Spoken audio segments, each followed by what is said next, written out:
Welcome to Writing for Peace, our every other week literary reading. Tonight we've got a treat with James Scott Smith, a poet, a spiritual teacher, and a fisherman, an outdoorsman, and I'll read a little bit of a bio for us to begin. Over the course of his life, James Scott Smith has lived in Michigan, Massachusetts, Kansas, California, and for the last 23 years, Colorado. He studied psychology and religion while beginning his work as a psychotherapist, a wilderness guide, and a spiritual leader. He went on to create and lead a system of learning organizations designed to deliver holistic, experiential intervention in traditional and alternative settings. Breaking from his formal career in 2006, James enjoys his family and home life, the Colorado backcountry, his dogs, photography, and writing. Well, welcome, James. It's good to see you. I think anything you want to add to your bio there? I think I know you're a man of many hats, and I just would be interested in. I think that people here tonight would be interested in learning, a little bit more about your life and passions. And then I'd love to hear you read. Sure. Thanks, Brad. I appreciate it. First time meeting you, and first time encountering the Writing for Peace organization, and glad to be here. Thanks for the opportunity. Yeah, that bio is a few years old, and it's been one that I've shortened at times, and then hoped I could, in some ways, edit, make, like qualify some of the things, like, for instance, spiritual leader meant that I was a youth pastor in a church a long time ago. And wilderness guide meant that I used to chase kids around in the mountains and in the boundary waters up in northern Minnesota when I did experiential treatment. Yeah, those things were all part of my background, my experience. In 2006, I broke with my formal career after 25 years of working with children and adolescents, and I opened up a non-traditional boarding lodge for family dogs as a family business, and I've been overseeing that ever since. I live on 16 acres on Monument Creek here in Monument.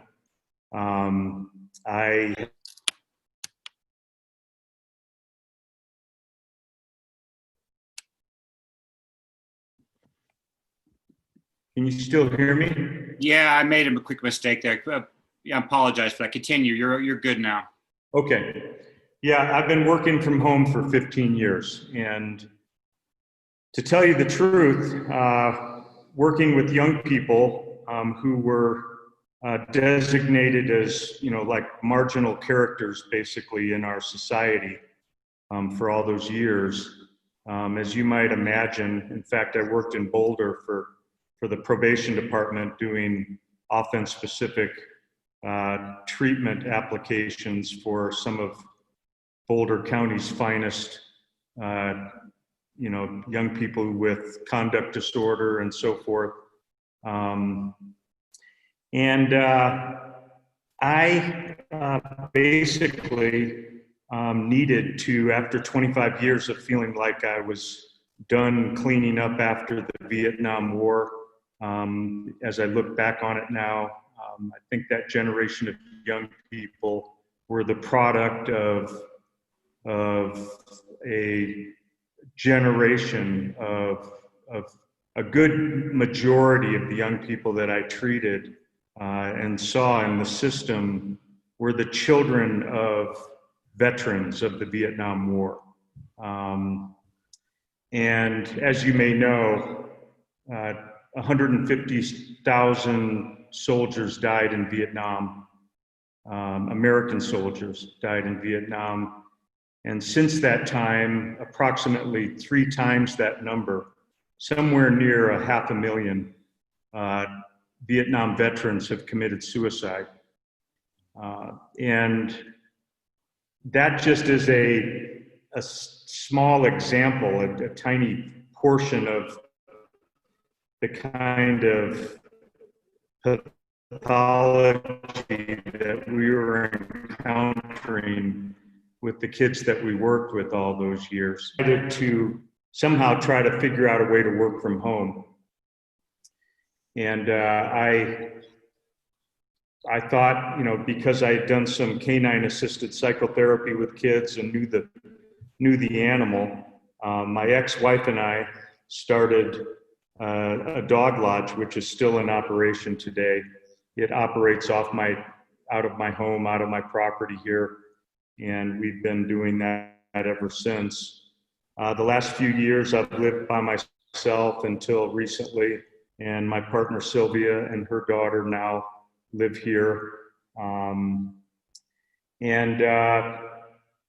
That being kind of the way this all works for me, I've also recently built the studio that I'm sitting in right now, which is my next business endeavor with my son. He and I are starting a film and sound recording studio business here, right here on my property. This is a converted horse barn that I'm sitting in right at the moment. And so with that whole story, the whole feature of coming into poetry was about vicarious traumatization from my career, needing to get outside and walk every day with dogs.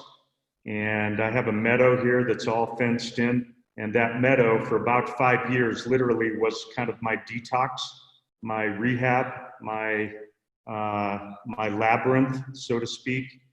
And I walked in big circles with any number of dogs, anywhere from a dozen to 30 dogs at a time in the morning. And after about 5 years of being outdoors and being off the beaten track when it came to feeling like I was doing anything, you know, like I used to do, I began to write again. And for about 6 years, I just wrote just for my own sake. Started a blog after about 5 or 6 years, started to learn how to write a manuscript.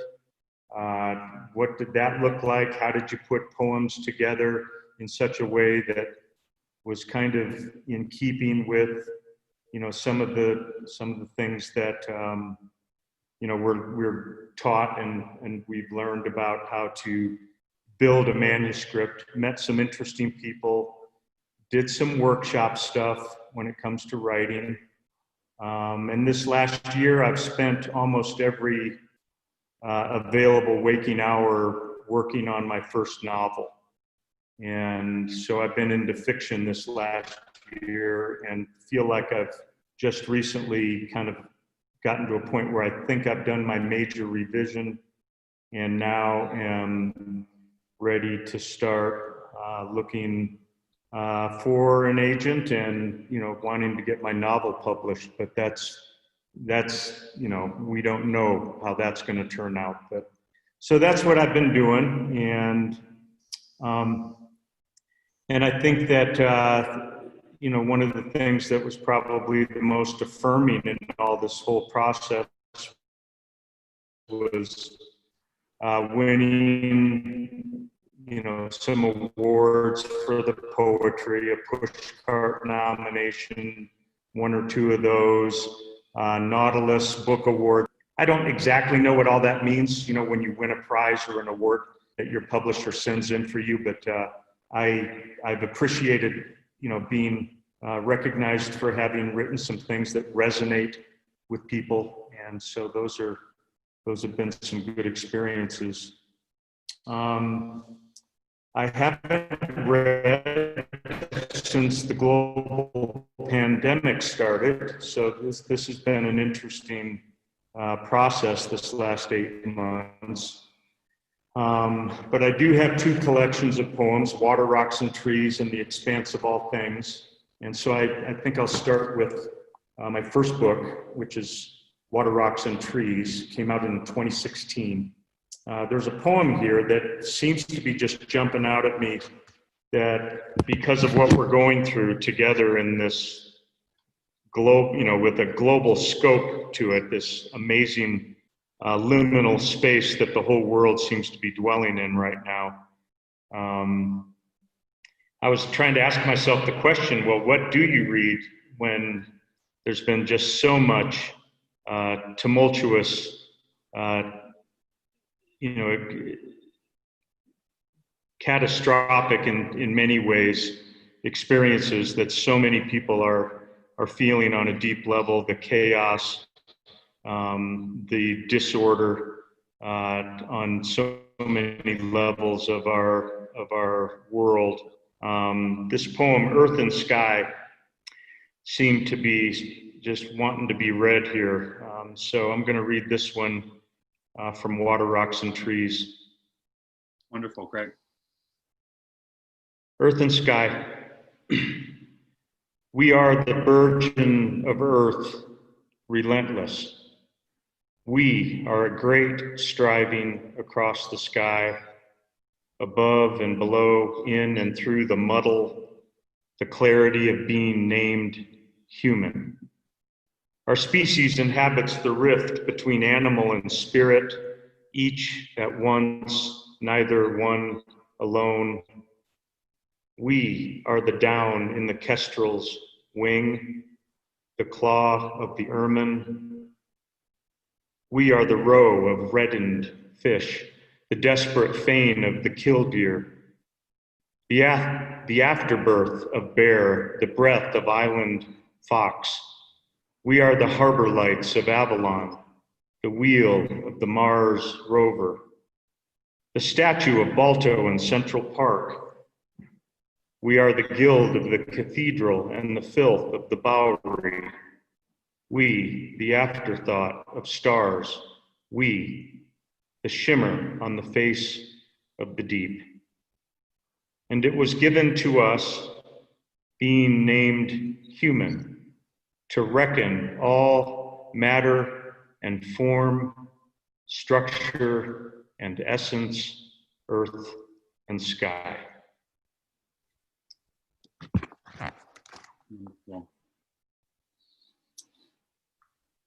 James, why don't I just chime in and ask a question while you while we feel that poem? And you mentioned the word liminal space, and it seems to me I hear the way you use that as a so culturally we're in a liminal space now, this kind of in betweenness. You talk about poetry and that term liminal space, and I guess this kind of writing takes me to that kind of space, and I just would love to hear you talk about that term. You brought it up, so. Sure, absolutely. Well, what comes to mind is this this poem that I have, and perhaps I could find it and read it. It's really short, but it's about this idea of jumping from one boulder to the next while you're in the river. And that, that question of faith as to whether or not the front foot is going to actually land firm on the boulder that you're jumping to. If you're exploring and maybe trying to find a good spot to cast upstream. But this whole idea of being in between for a sustained period of time, to the point where there is no longer any kind of personal conviction that you know what the answers are. Mm. And this whole concept of mystery comes into play as the very foundation upon which the organic human faith can be experienced.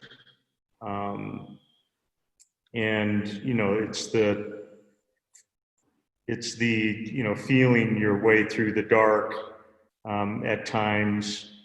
It's the question that is never really answered in a satisfactory way.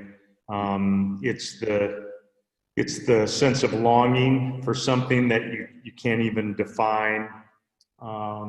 It's beyond this whole idea of getting back to normal. There is no, we don't know what that is anymore. It's kind of like we know that things have changed in such a way now that sure, there will be some things that feel like perhaps the old days, but we do know that there are some things that both on a personal level, like the story of me, my system, or maybe my culture, my group, my tribe, whatever that might be. And then the universal arc, the whole concept of my and our cosmology. I think in a sense, we're not sure where all this is going. And it's that space when we occupy it in an honest way, without trying to superimpose our ideologies on anything. And this day-to-day experience of moment-to-moment faith and walking in that faith, perhaps having a sense of hope. I don't think we should disregard that. But I also don't think we should assume that we know, our ultimate destination. And I think part of that for me is learning how to listen. And part of learning how to listen is learning what not to listen to. Mm. And for me, the temptation, and it's a big one, I think, for so many of us, because if you just glance at the way the world is chattering right now, everybody's trying to work this out, and it's, obviously it's divisive, and it's taking us, into polarities that we never thought could be this extreme. But I think this concept of clamor that is just so loud right now is the thing that I think we need to accept as, kind of the din, the backdrop of what's going on now, but to also learn how to, in whatever moment we might find ourselves, learn how to hang out with the hummingbirds, look at the flowers, go stand in a river for 3 hours, step outside and look at the full moon like we had, last night, look at the stars, get a sense of where we're at in the real world, that is still turning. And for me, that is where I think this idea of a centered faith can dwell, where we actually achieve this thing that we're after in those moments. And it's easy to get away from it very quickly, but this sense of peace of mind, this centered spaciousness that we can dwell in is available to us in this liminal space that we find ourselves in right now, in spite of everything that's going on. And it's very tempting to jump in, to the contentious, contrarian banter, that we see going on in the world. And I think I've just now, at this age, decided that, I don't want to step out too far so that I'm kind of useless to the cause, but I want to be able to observe it and be able to speak to it in such a way where, we might be able to have some sense of empathy and peace and and ultimately, know that somehow this story does, the trajectory of this is leaning in the right direction. So. Wonderful. Thank you. Yeah. Do you have another poem you want to read? At some point, if you have the one about hopping over stones, it'd be wonderful. If you don't have that, whatever you'd like to read right now. Oh, I can find the hopping over stones poem. You bet. Let me see. That is River Teaches. That might be in this collection. And then I'm going to read a poem called New Rain here. Just a minute.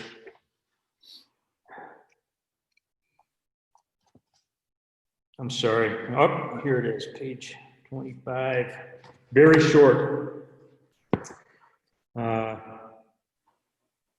River Teaches.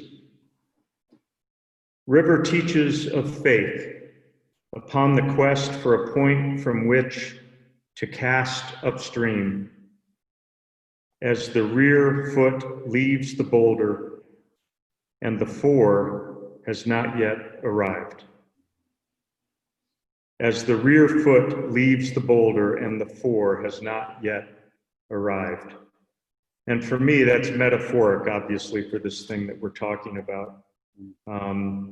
Obviously, culturally, universally, even in a cosmological sense, and obviously in a very day-to-day, moment-to-moment sense, our rear foot has definitely left the boulder, when it comes to where we're at as a society and globally, for sure. So. Great, thank you. New Rain. Wanted to read this one. Oh, come on, I had it marked. This is in The Expanse of All Things. And this one was kind of chirping at me too, so.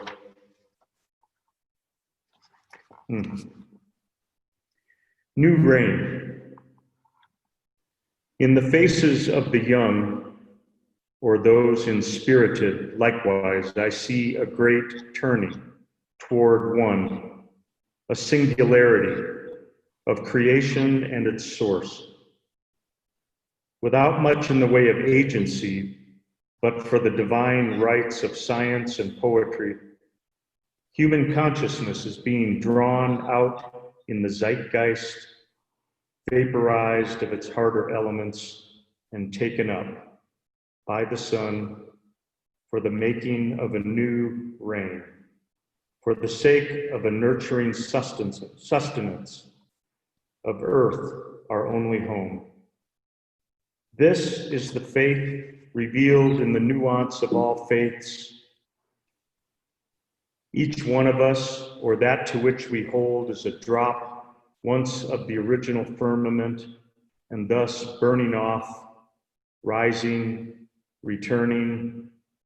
We learn of this faith in our vast array of better stories, tales contrived by necessity. We move with this faith as it dissipates into silent mystery. We become this faith when we finally fall like rain as love. Oh, wonderful. You've mentioned the word faith too a few times, and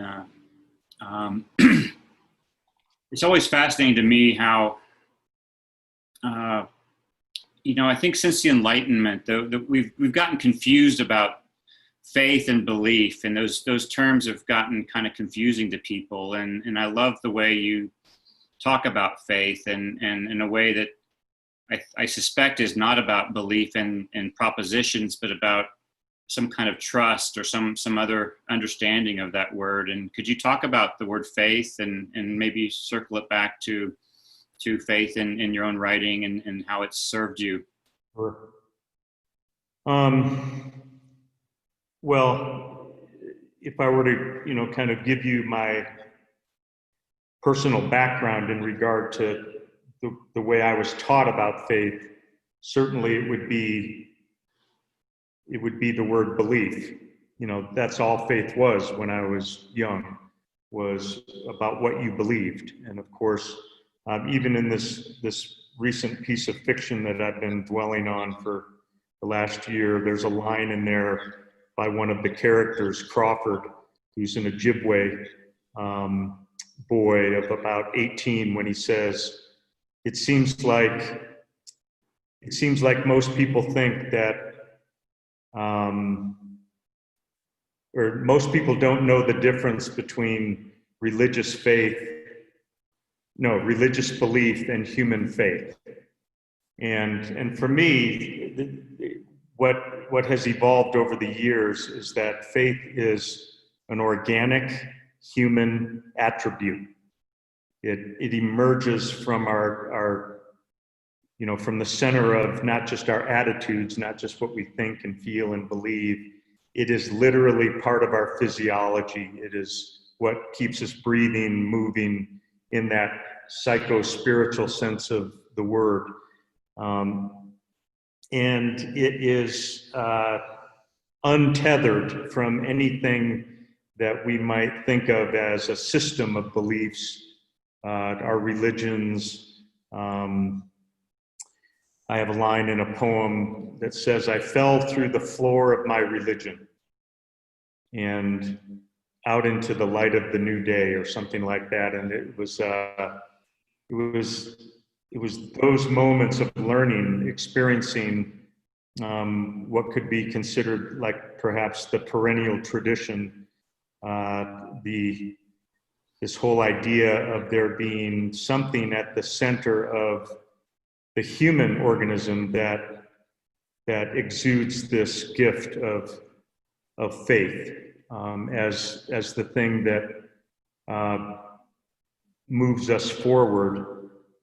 And I look for it whenever I'm reading. I look for it in the work of other poets, and certainly I look for it in the people I love, and in my dogs, and in the trees, and in the rivers, and so forth. I think it's obviously everywhere, but I have long, and for me, there's a dividing line that I've struggled with my whole life when it comes to this question of faith and belief. And it's been this, the great divide, so to speak, of, my own personal crux issues of trying to figure life out when I've struggled, and when I've, been through a crisis and so forth. But I've always had an issue with nature versus culture. And that may not be a dichotomy for a lot of people. It may not be a thing that people struggle with, or stand between and try to figure out.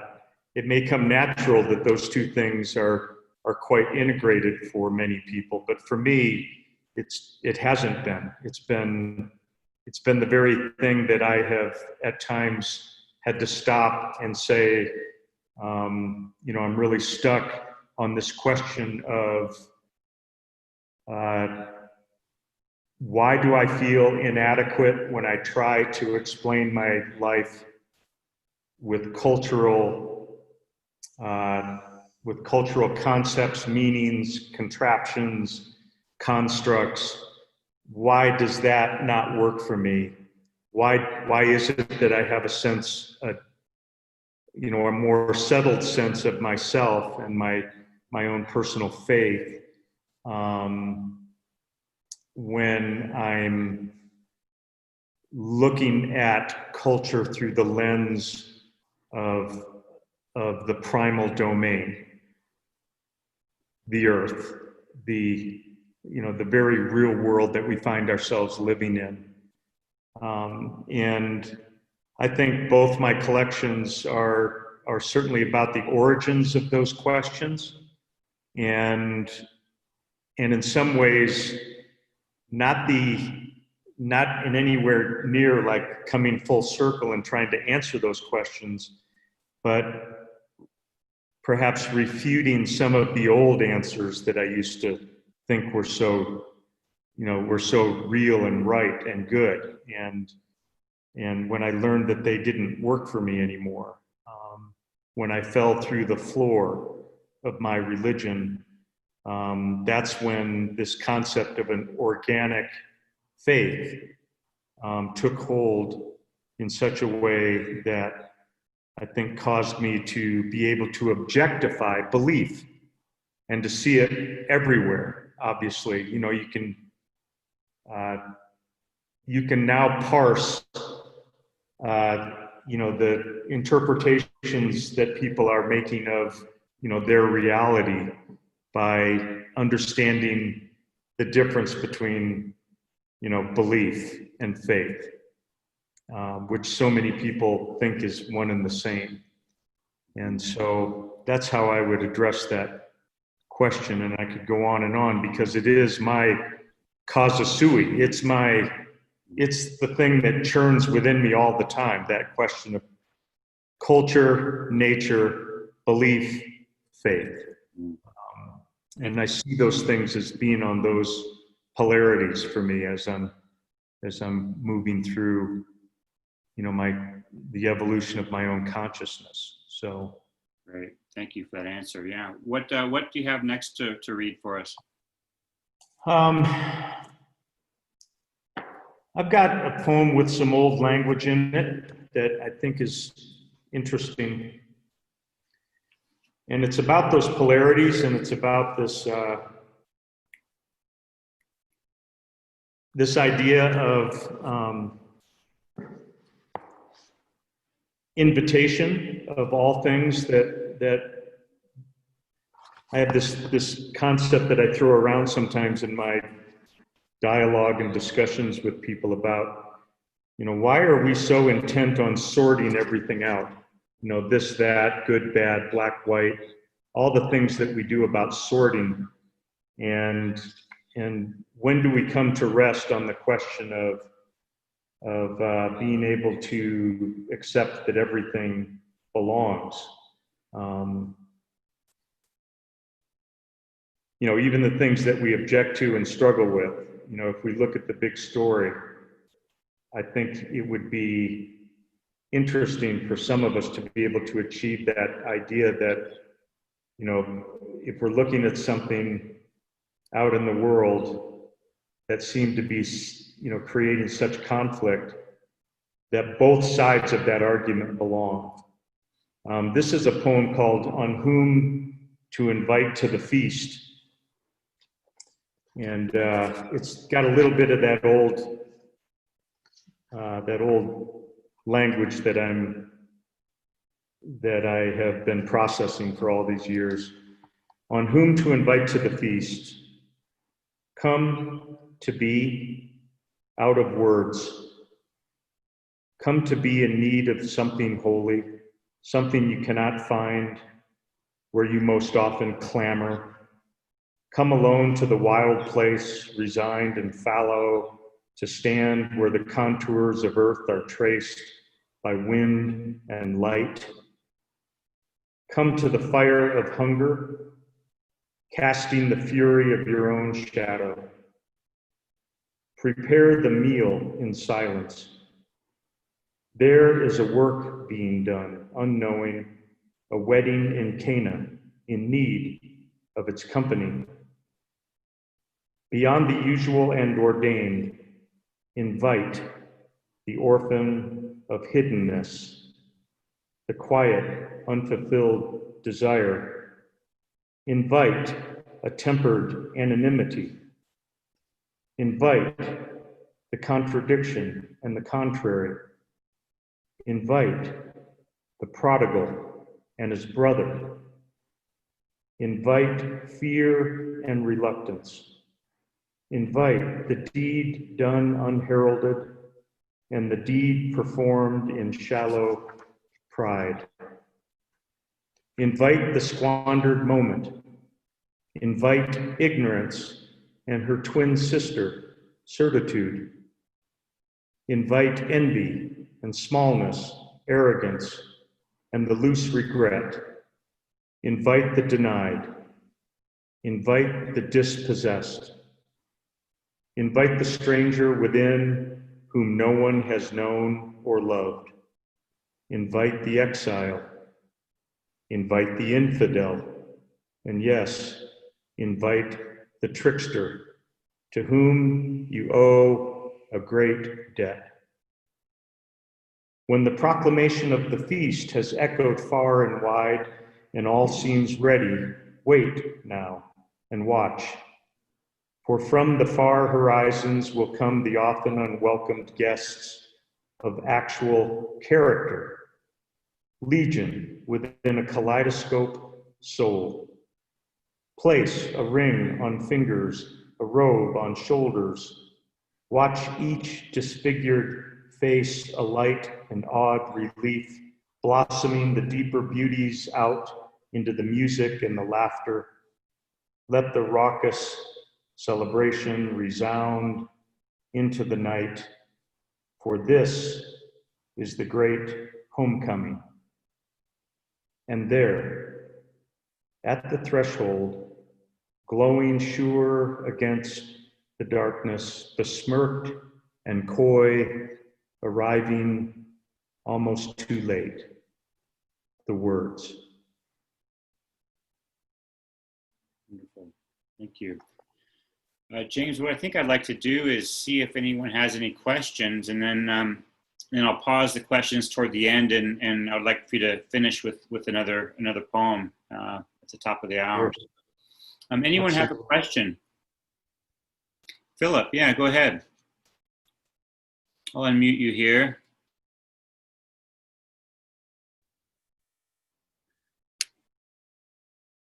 I'm a little clumsy here. Let's see. Yeah, I got it. Okay. Yeah, is liminality a stage that we have to go through to get to another level of culture? Because nobody can live a liminal life forever. Right. And we all need cultures to organize our lives and our relationships to other people. Yep. And how society works. Mm-hmm. So, and you know, at the feast, which I think is a beautiful poem, you're getting to another level of culture, right? The prodigal is coming home. The bride and the groom are being married. Do you see what I'm saying? Sure, absolutely, and I agree. The way that I look at this is it's like a spiral, a developmental spiral through which we pass through systems of belongingness. We pass through institutional affiliations, even at a more organic level of our own human development. We go from development to another, both in families as well as in the singular sense as an individual. And I see this question of liminal space, and I see this question of culture as being a developmental issue of our human experience, and a stepwise journey. Certainly, I think the difficulty can be sometimes when, and I'm not talking about necessarily being higher, like more evolved or something like that, but at a different place of development than other people, and there's a clash there. There's a disconnect that makes communication and harmony and integration very difficult. And I think one of the things that I've experienced when I've moved from one system of belongingness, in a sense of, my previous experience as a young person and a young adult growing up, there was a liminal experience of being in between and feeling like I was in a foreign land, so to speak. And I remember the advent of social media revealing to me that there were others out there.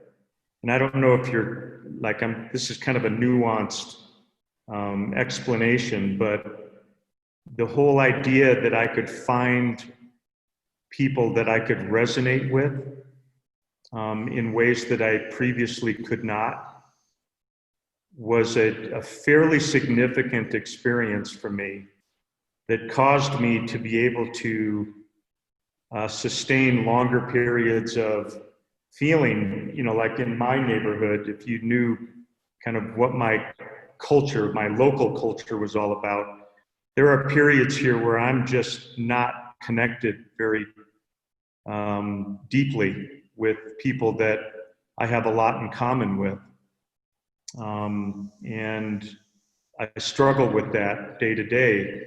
But on the other hand, what I've learned in terms of this developmental trajectory is that I'm now capable of finding those that I can affiliate myself with in a safe way and feel like I'm resonating with those particular people, which has been a real blessing, honestly. Just like this moment right now, these are few and far between for me, as they may be for a lot of people. So I appreciate your question, and I agree with you completely. So. Thank you, Philip. Anyone else have a question for James?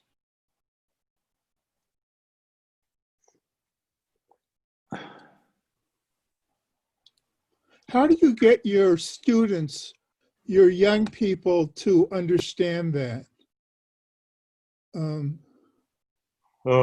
Because that seems right to me, and that seems like a good therapeutic path. Yeah, that's a great question. And I would say that because of the level of, how do we put this? The degree to which the children that I worked with, back then were debilitated. I had to take a fairly mechanistic approach to behavioral management. That was job one for me at that time. There was not a whole lot of insight-driven kind of therapeutic intervention going. This was more about behavior modification in some ways, and I don't mean that in the B.F. Skinner sense of the word. Yeah. I mean that in the, like teaching kids how to think first. And we are literally talking like moment to moment, like how to use their cognitive tools in order to get to the next place in their day. Not, we're not talking about big achievements in life. We were just talking about how do you get to the cafeteria to the classroom without getting in a fight. Those were some of the kind of kids that I was working with. Some kids were profoundly developmentally delayed. And so, some of these concepts that we're talking about today, were things that would certainly play a role in my own personal life as I thought through my moment-to-moment experience. But I wasn't doing a lot of teaching about these things in a direct sense, in an open sense. We were just trying to get those young people to not be the next generation of prison population here in America. And that was our goal at that time. And so. Great. James, would you read another poem for us?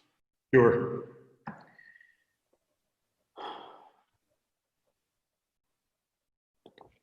I think we'll go with Everything Belongs. Finish up here. From The Expanse of All Things, my second book. And again, this concept of faith is right here, right at the outset, and probably speaks to a lot of what we were just talking about. Oh, for faith beneath all faiths. Each of us will live a chosen way and die somewhere in the descent of it. We, the unbound into consciousness, know that we are here, resonant inward, shining outward, some notion of substance, some foreknowledge of destiny. Sooner, should we feel that everything belongs, and ours is not to pick and choose the matter of all that is, but to love it whole again. To repent of being the product of contraptions, religious and otherwise. To flourish in the rooting close to home and heart, from dawn to dawn, moon to moon, blood to blood, garden to garden, all as one to share. Everything belongs. Wonderful.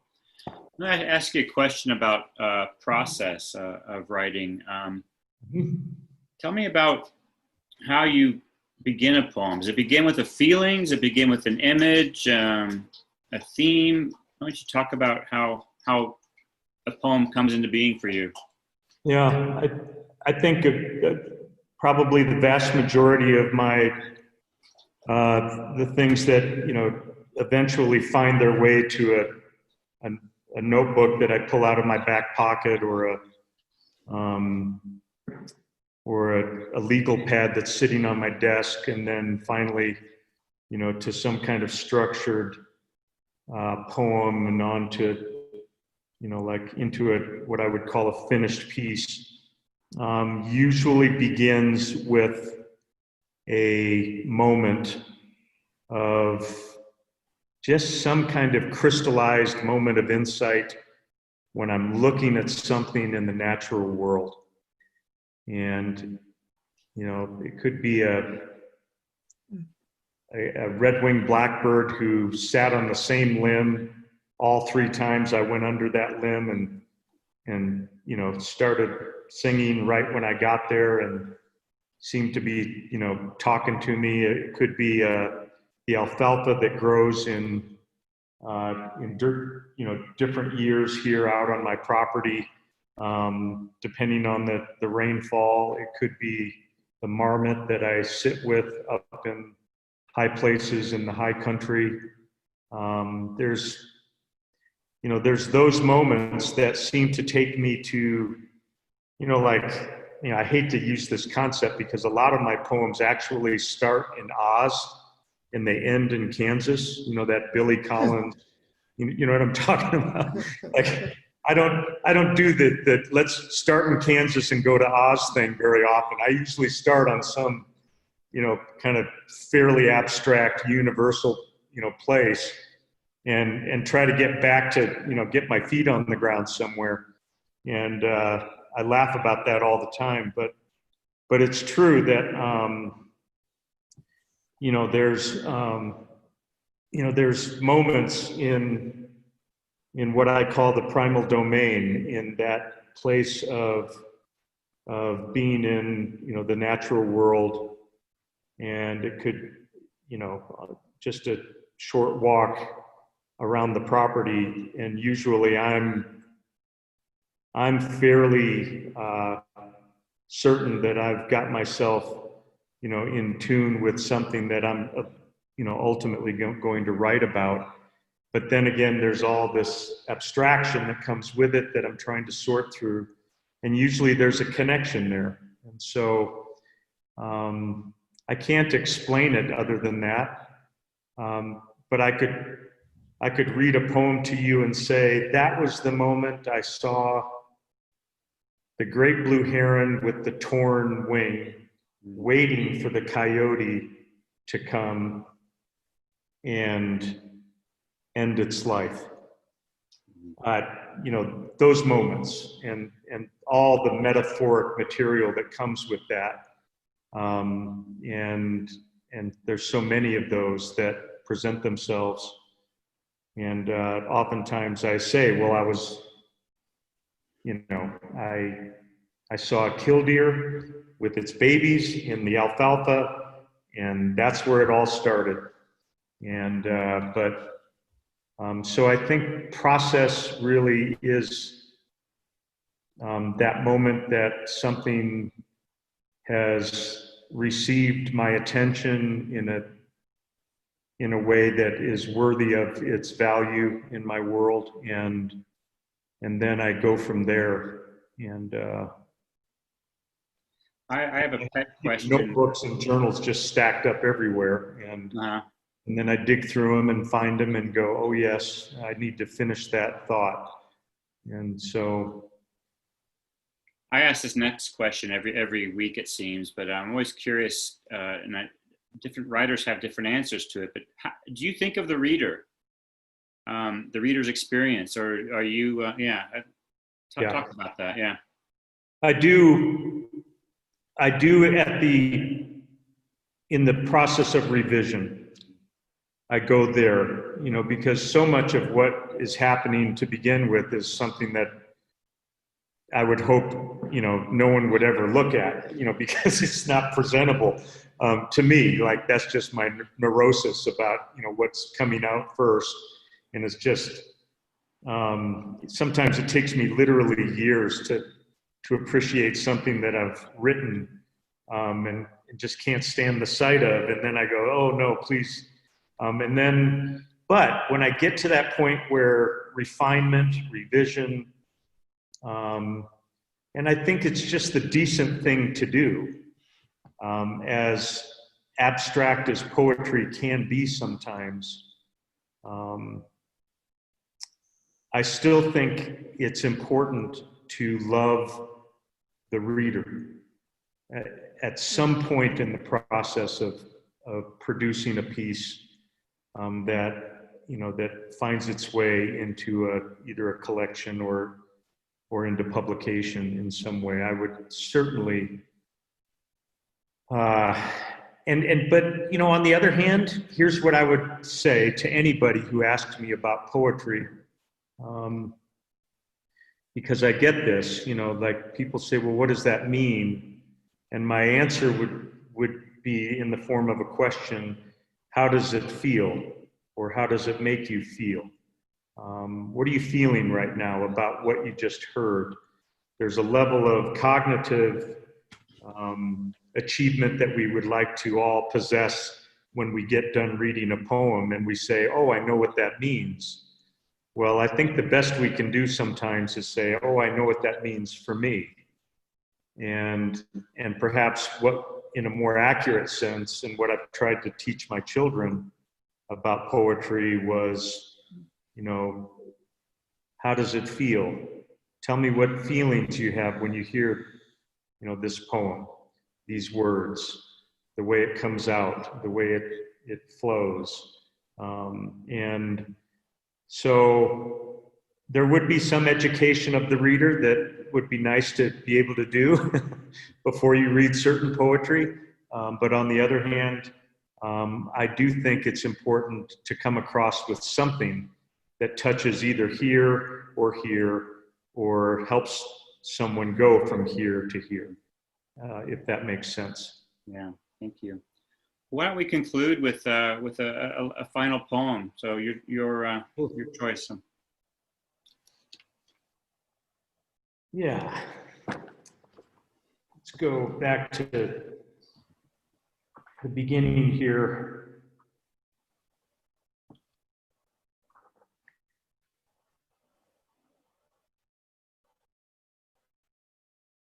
One of my favorites, and I'm not sure, but it's one that I've always wanted to read and always wanted to expound upon, but I don't think I should. I think I should just leave it at that, you know, when we get done here. But this is called Coyote. And just to kind of give you a sense of where this comes from, this concept of coyote, the word trickster, all that stuff that moves in and out of some of my work here. That's a direct experience. That's my own personal organic mysticism in action. When I talk about a coyote, it's the real coyotes that live out back of my house that, you know, that first began this process of thinking and feeling and expressing myself.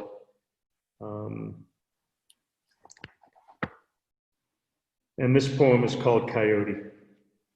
He came to guide the ready and able beyond their borders. He said, I will tell you of the way, though it will be inglorious for now. Through the many deaths and births of life, this is your lot as one sentient of animal time and consequence of spirit. Remember the sapapu in the floor of the kiva. Remember the downward plunge behind boulders in the river. Remember the first step out the door on the journey of ashes. These mark the way of passage. But because you have the olden knots in your head, you will need to listen to the timbre of a hallowed heart. There you will find the substance that ages your face with initiation and portion enough for this endeavor, though best rendered cipher, until your words are bent in wisdom and not in judgment. See your core enwombed there, as if you are about to be born into the hands of a new God. For this is where he midwives. Listen well, for is it not the trickster who speaks in the mother tongue of faith? Coyote. Beautiful. Well, thank you, James, and thank you, everybody, for being here tonight. Really wonderful to hear your perspectives on writing and faith and life and nature, and it's just outstanding experience tonight. So thank you so much, and appreciate everybody. And I guess we'll sign off. Look forward to seeing what you do next and hearing about your novel. And just thank you, James. Well, Brad, really appreciate the time. It's been great. Nice to meet you. all. It was a lovely reading. Thank you. Thank you, Philip. Thank Good you. to meet you. It's a great night. Great. Thank you, everybody. Good night.